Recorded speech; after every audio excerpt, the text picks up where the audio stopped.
Hello and good morning to the newspaper review here on Idea TV, where this is where we look at the front pages of all our national dailies and also bring to you some tech news that's trending around the world. My name is Paul Oladpukwa, and it's a lovely Friday. I really hope you're enjoying the Friday, and also it's a lovely celebration for our Muslim brothers. It's so joyful to celebrate with them every time. Quickly, we'll take a look at the Guardian this morning. Where we see that Tinubu embarks on a 10-day working vacation in Europe. That's on page 3 of the Guardian this morning. And also on page 3 on the Guardian is 80 million Nigerian youth jobless as 1,500 schools shut down in just 2 years, according to reports. Meanwhile, on page 7, we see here that WHO and also African Union tax Nigeria on 200L declaration. That's 20% of public spending, public health spending. That's on page 7. And also here we see here as the big story pages on page 4 and also page 5, how bias for sports entertainment reinforces school na scam myth. That's on page 4 and 5, and it's the big story on the Guardian this morning. Meanwhile, we see on page 6 that ADC Awudu Obi faults Tinubu's physical triumphs as cruelty over compassion. That's on page 6 of the Guardian this morning. Meanwhile, on page 6, also still on page 6 is the police summons El Rufai, and also ADC leaders allege conspiracy. That's on page 6 as well of the Guardian newspaper this morning. Also, we see here the story of Oshun. That's there in Oshun. That's on page 7 of the Guardian, where we see here that Oshun ALGO accused CBN of sabotaging local government's payment. Meanwhile, we see here also on page 18, we see that 70% of telecom downtime is linked to energy issues. That's on business on page 18. And finally, on page 8, we see that retired soldiers protest lack merit, says that's the defense headquarters. That's what they're insisting. This paper is a very interesting one. I will see the several things, and I'll start from the very first one, which actually caught my attention, which is that of the 18 million, the report on the 18 million Nigerian youths that are jobless at the moment, and also it's about 1,500 schools shut down in just 2 years. It means that the number of forced out of school children has gone up as well. And also we are seeing an increase in youths and also young persons not in employment or education or training, meaning that there are people who are not employed at the moment. There are also people who are not in education, undergoing any form of education at all. And also these are people who, at the moment, they are not in education, they are not employed, or they're not undergoing any training that in the next few months or in the next few weeks will be expected that they will have an employment per se. And it is really sad to see things like this happen year in, year out. And this 80 million Nigerian youth is a very large number. And I do know that Nigerian youth are not lazy, for one. So if for anything, Nigerian youth have been trying their best to ensure that they're able to meet up with standards and also global standards. However, the report, which is titled State of Nigerian Youth Report 2025, which was a document that was presented in Abuja yesterday on Thursday by the Advocacy and also Youth Program of Plan International Nigeria, which painted a broader picture of what Nigeria, the state of unemployment is at the moment in Nigeria. And also in this report, it also broke down the fact that about 1.7 million graduates leave tertiary institution, but job remain exclusive, meaning that it's just a few people that are able to get they're able to get jobs. And also the report goes on and on, breaking several things down, and also pointed out the fact that the schools that have been shut down in the last 2 years have led to about 1 million children being out of education. And it's really sad. And education in the real sense is actually more like a stepping stone into greatness, basically, into employment, because without education, people won't get employed. But quickly, move on now with another story from the Nations now. This is the front page of the Nations to see what exactly is being said on the Nations. They call themselves the Truth in Defense of Freedom. Okay, it's on page 3. We see that federal government weighs funding options for health sector. Also on page 4, we see that local contractors to receive payments from Monday. That's on page 4. Meanwhile, on page 4, still on page 4, we see that Shetima says that the president committed to diversification of the economy. That's on page 4 of the Nations. Meanwhile, on page 3, we see that council workers donate 10 million naira for Oyebamji's re-election. That is on page 3 of the Nations. Meanwhile, on page 2 of the Nations, we see that on the window story here, we see that Tinubu meets Ibas ahead to end Rivers emergency rule. I think Rivers has been in the news for the longest of time now. Also on page 3 here, we see that military steps up battle against terrorism to secure farmers. That's on page 3 of the Nation this morning. And also on page 2, we see that Nigerian politics full of liars and betrayals. That is what Jonathan is saying. He continues to say that it is difficult to see somebody who will say the same thing in the morning, in the evening, and also in the evening. That is from the ex-president and one who is trying to contest in 2027 as well. That's good luck, Jonathan. Also, we see here that Italian fashion designer dies at the age of 91 on page 4. Meanwhile, we see here on page 3 that troops foiled about 500 million oil thefts. And then also we see here a picture of the president, also the chief of staff, the governor of Lagos State, and also a few other persons there bidding him goodbye as he goes on his 10-day working vacation. Okay, so a news here is from.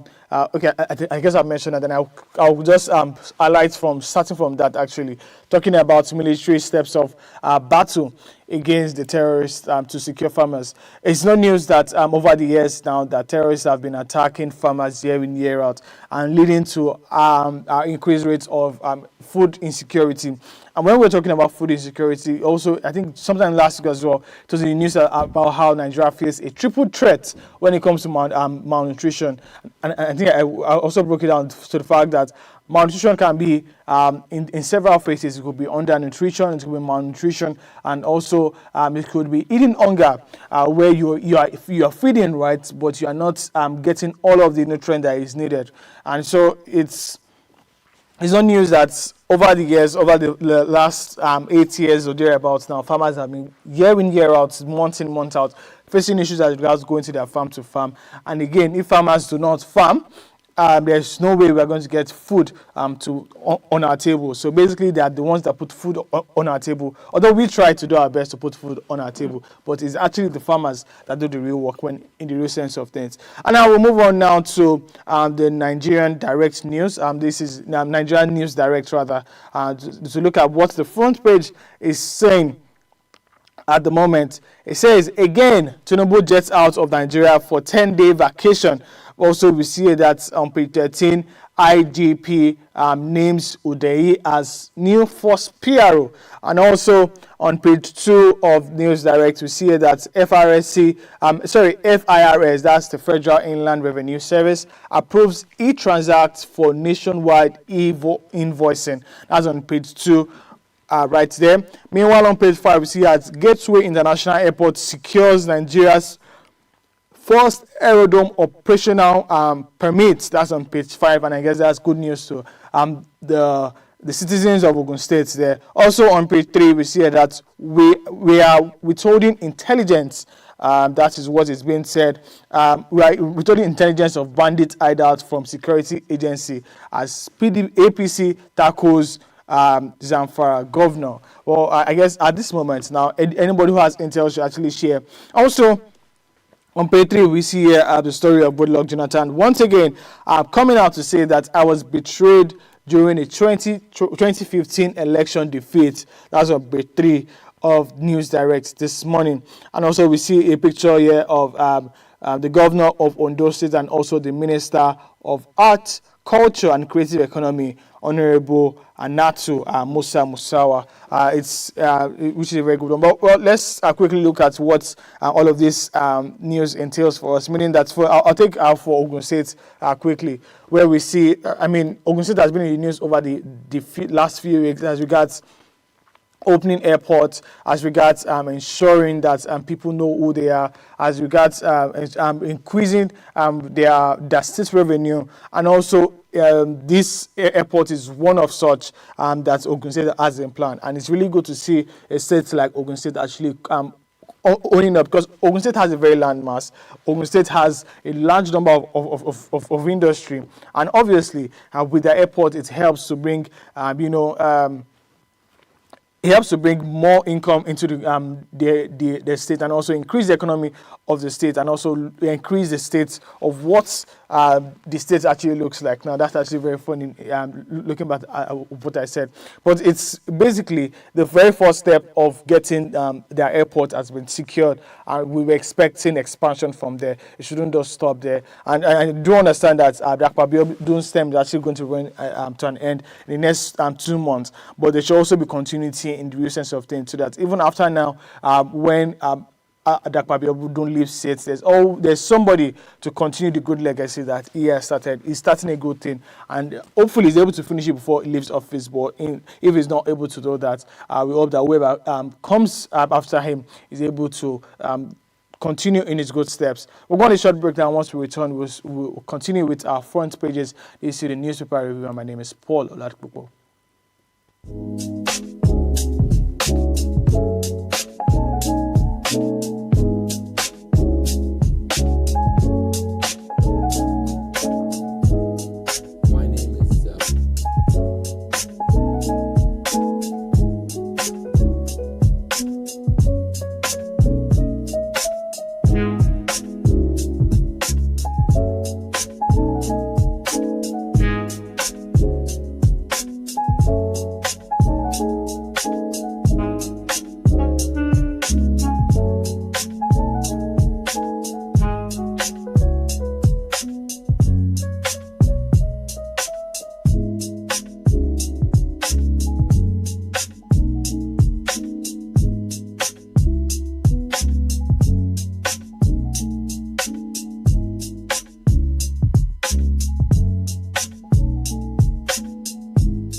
Yeah, welcome back. This is still Idea TV, and we are at the front pages of newspaper this morning.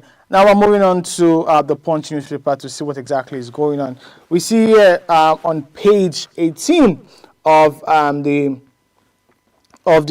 Punch newspaper, where we see Wale Edun there, where he says that federal government seeks fresh 1.75 billion US dollars World Bank loan, as on page 16.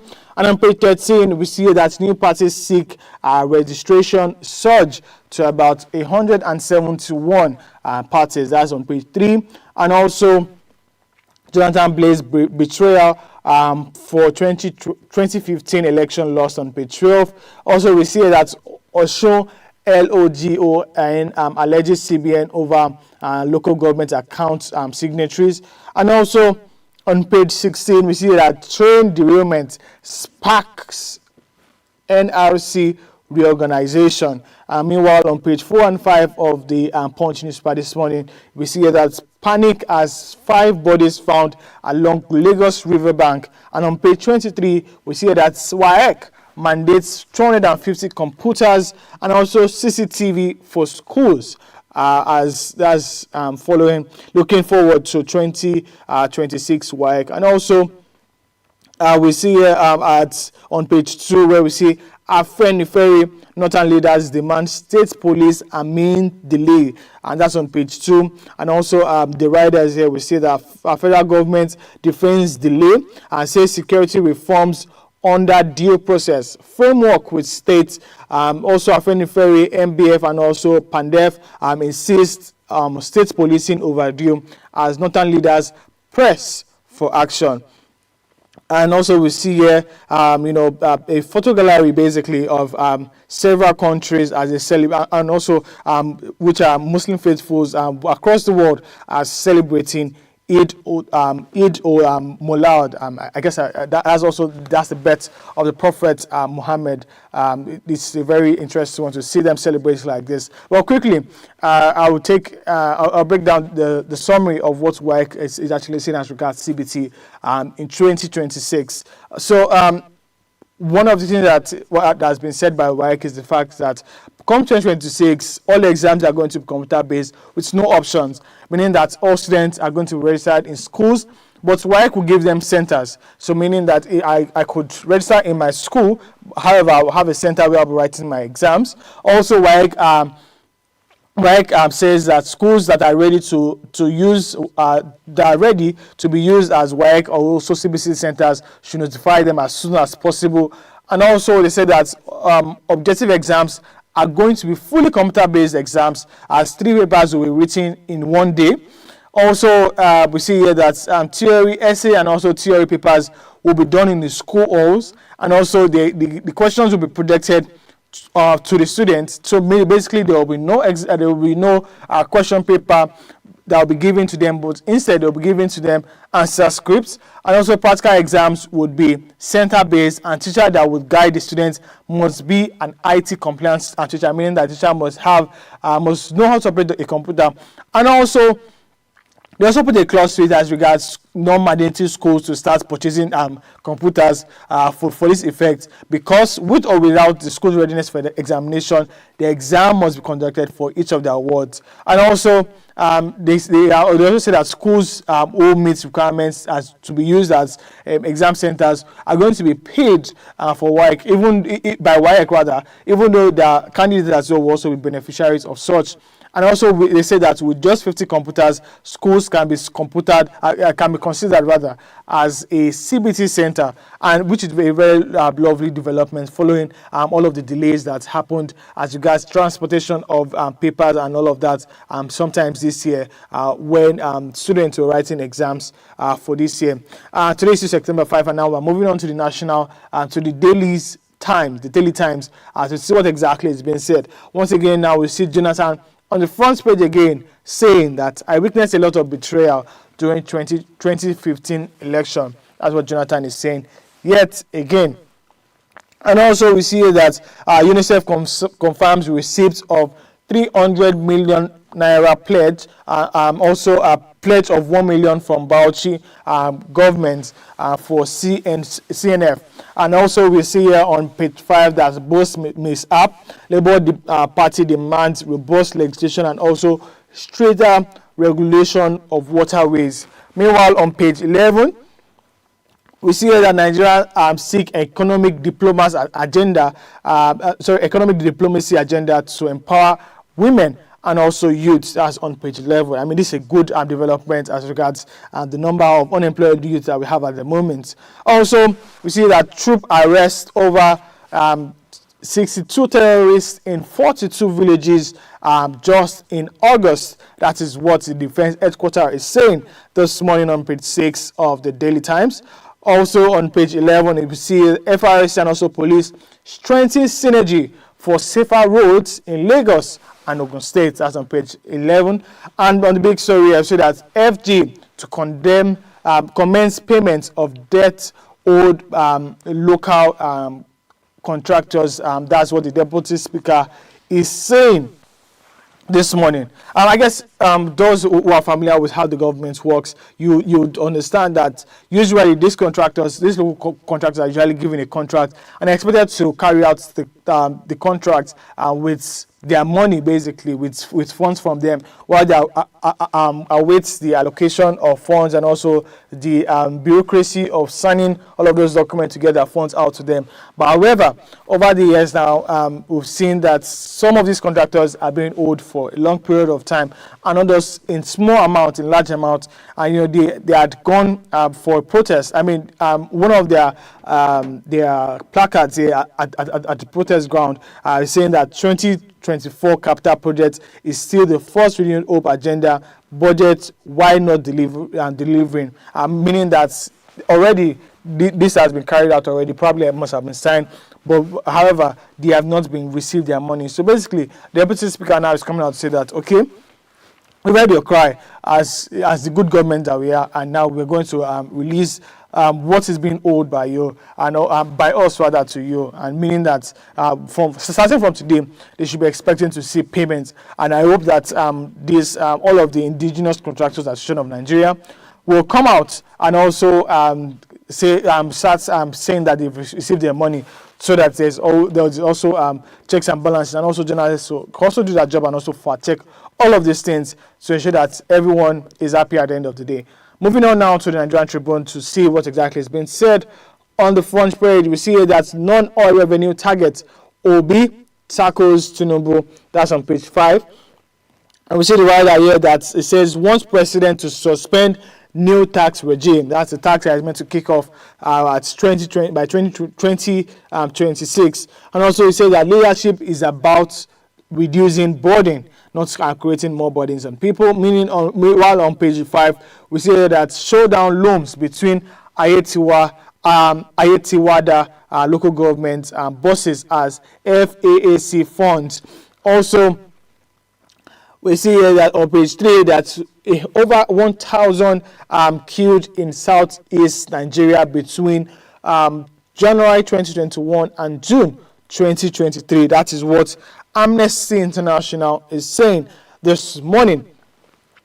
Also, we see here on page 13, we see that Tinubu embarks on a 10-day working leave as he departs to Europe. And also, we see here that Lagos government warns over looming environmental collapse of lagoon.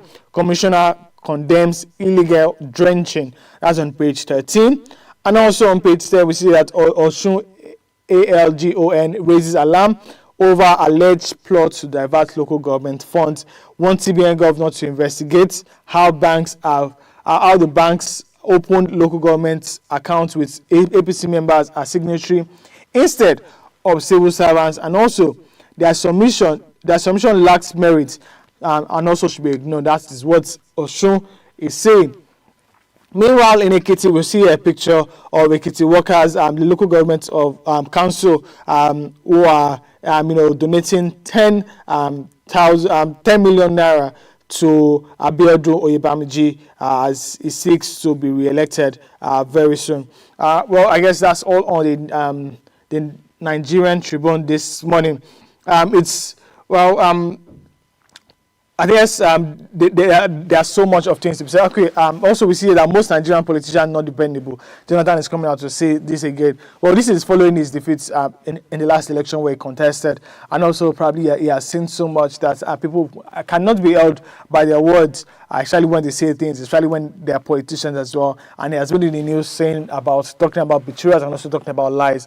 As politicians sometimes would say different things at different times of the day. According to Jonathan, they are not my words, basically. Moving on now quickly to the Daily Independent newspaper to see what exactly has been said. Also, we see here the same report of Nigerian youths being unemployed as also 8,500 schools have been shut down in just 2 years, leading to about 1 million students being out of school. Meanwhile, we see that INEC receives 171 letters for intent for registration of parties as they confirm 2.8 million voters for Anambra gubernatorial election. That's on page 7 of the Daily Independent.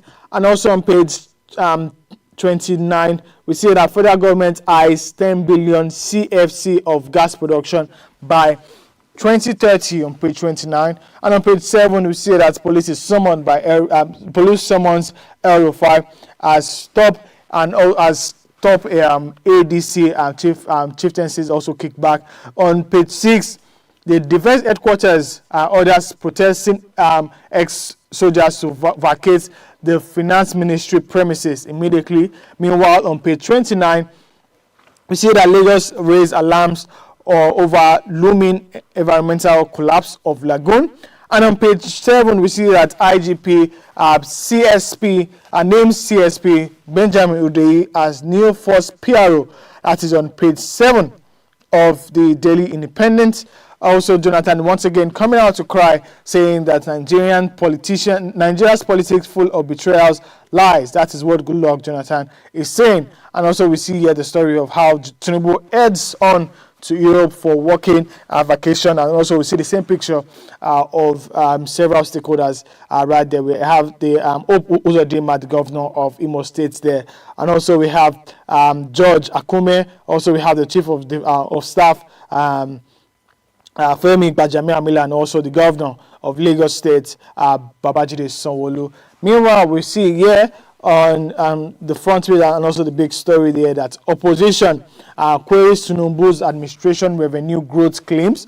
That is on page 29 of the Daily Independent this morning. And the writers here says that the question why federal government is still borrowing if they have met the revenue target. Also says that 5% petrol tax is cruel and will compound misery for Nigerians. Also, Obi criticized federal governments over protesting ex-soldiers and also retired public servants. It's really sad to see when you've served your nation with all of your heart, with all of the things that you've had in mind for close to 40 years, 30 years, 35 years in some cases. And after that, you're not being paid the wages that you've worked for. That means your pension and things like that. As year in year out, just continue to see news like this pop up on the national dailies. And also, opposition are asking the government, if you claim that you have met your target as regards what you should do in terms of revenue development and things like that, how well? Why do you still need to borrow so much again from several places each time of the year and every now and then you're always borrowing and you keep on borrowing? Why exactly do you need to borrow? That is the question of the opposition this morning, as they claim that if truly you've actually met your revenue expectation, then it's expected that you have actually that you would have already that you don't need to be borrowing and all of that go on and on again. Also, we have the story of Tinubu, who is going on a UK work vacation trip, where it was expected that he's going to spend the period between France and also UK, and also return back to the country. It's also meaning that in the next 10 days, the Constitution has enabled Kazim Shettima, that who is the vice president, and to act in his absence, both in the chambers of the assembly, and also at the moment, both chambers of assembly are currently on recess. Also, we see here that on in October 2024, he spent over 2 years again on a similar work trip without a formal handing over. But however, now there's a formal handing over of things. I guess there were talks about as regards bureaucracy of one not submitting one letter, but as regards last year's non-formal handing over. But however, it's expected that it comes back in the next 10 days and also is able to visit all of these places. Also, it says that reports also say that Tinubu has become one of Nigeria's most traveled leaders because he has always been traveling. I mean, he just came back from a trip from the South Americas, and now once again he's traveling. At the moment now, it's recorded that Tinubu has logged about 124 days abroad, visiting 16 countries on 29 trips. We is expected to see how all of this trip actually pay out at the end of the day, as it's no news that Tinubu is actually trying to look for foreign investors and things like that. But hopefully, we'll see how things turns out. And I guess that's all we'll be able to take today, this morning as well, on the newspaper review. It's been a lovely morning with you. And special shout out to all of our Muslim brothers as we celebrate the birth of Prophet Muhammad. So it's going to be a very lovely celebration, and we really hope you enjoy the best of your day in your celebration. My name remains Paul Oladipo. Thanks for watching, and don't forget to join by 10 o'clock for the Idea Morning Digest.